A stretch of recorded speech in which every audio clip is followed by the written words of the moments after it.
Landmines and jellyfish. Welcome back to Knives, I guess, and the real criminal here is scoliosis. But you guys know, and a lot of you guys have experienced it, but the reigning undisputed champion of the ultra budget knives has got to be the Harbor Freight Gordon GK23. This thing has kind of achieved legendary status for your cheap knives. At $10, you get a fantastic knife. I mean, honestly, everything about this is really skookum. You know, you got your scales right here, which I think are FRN or polypropylene. Your pocket clip is tip up, which is the Lord's carry. You got a flipper tab. Let's flick the bean. And you got about 3 inches of 8CR13 steel. And whenever I sharpened this thing up and put my own edge on it, it took a ton of cardboard before it really wore out. And, I mean, it's just a great carry, especially if you're on a super tight budget. You can get yourself a knife that is really good, especially for $10. It has no business being this good, you know. And you guys have seen, you know, you've probably seen a bunch of reviews on YouTube and a bunch of good feedback on it. Like, it is great for $10. It has no business being that good. However, a new challenger is entering the ring. This Ozark Trail 7.5-inch folding knife. And this is in D2, and we got the axis lock.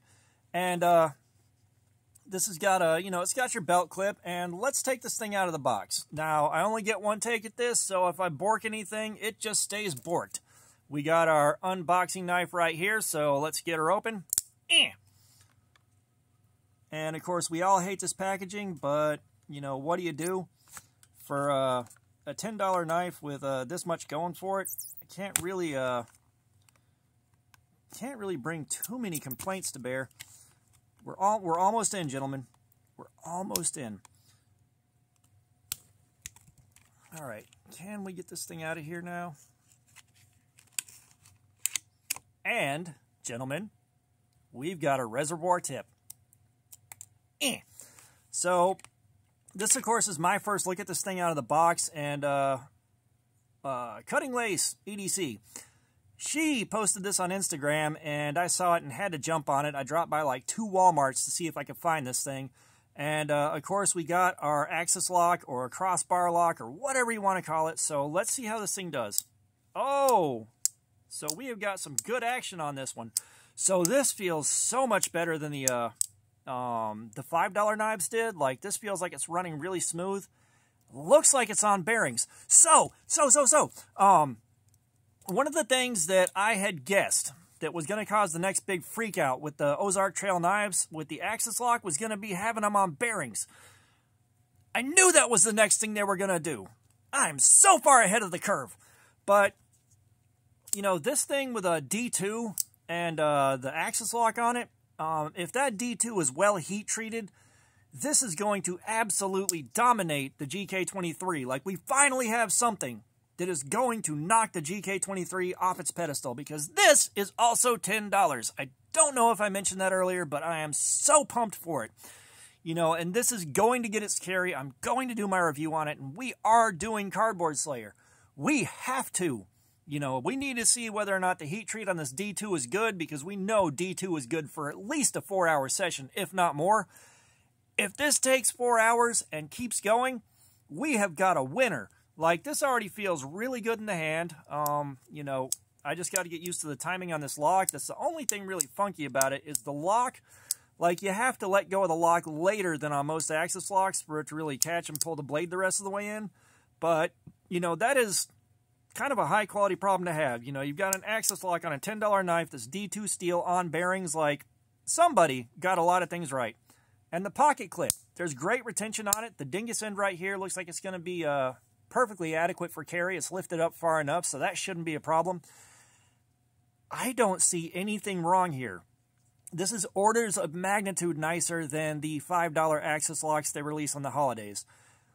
This is kind of, like, this is significantly better than I expected to follow up those axis locks. Significantly. But I did guess they were going to be on bearings. Yeah. So, you know, we're going to definitely play around with this thing at some point when I get farther into the backlog. But let's take a look at the factory edge and see how it do.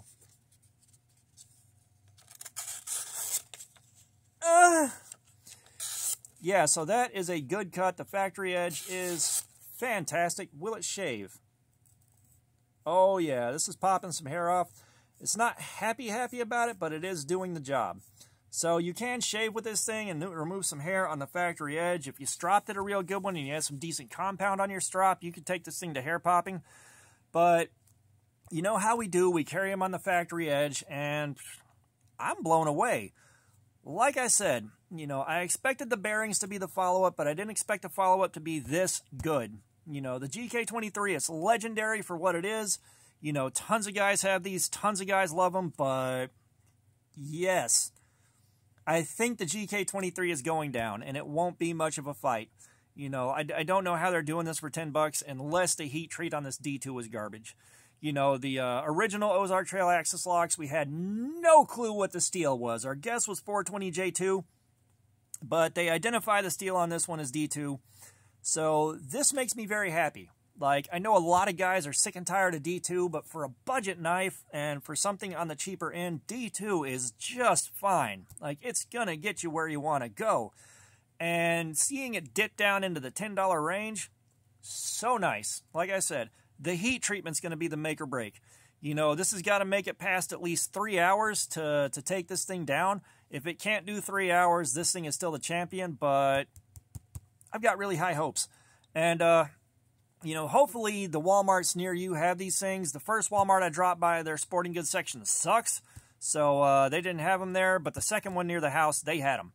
And I may pick up a couple for giveaways later. I got to make my mind up on that because, well, budget's super tight. I shouldn't have spent money on this, but you guys know I had to do it. There was no way I was not going to get this thing. So this is the Ozark Trail with the axis lock and the orange handle. It would be nice if they gave these model names. It really would. That's not what they're known for. Like, it's just 7.5-inch folding knife. That's all you get. But you do have a 3.25-inch blade, which I don't know if I mentioned. But, you know, 3 inches is kind of the sweet spot for a blade. You know, blade design over years and years, it kind of settled on a 3 to 3.5-inch blade. And a handle like this is being optimal for a pocket knife. For good reason. But, yeah, I can't think of a whole lot else to add to this. I am just excited to have this thing. I'm excited that they dropped this, and I'm excited to show you guys so y'all can go out and get yours. And all that being said, thanks for looking at my crap. Subscribers, you guys are awesome. Y'all keep coming in. I appreciate you so much, and I'm going to keep plugging it. I've got a giveaway at 2K. 4 knives to give away, so if you haven't subscribed, please do. Get yourself in and give yourself a chance to win a knife.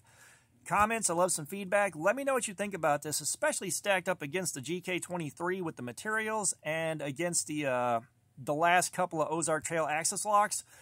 And all that being said, y'all have a nice day.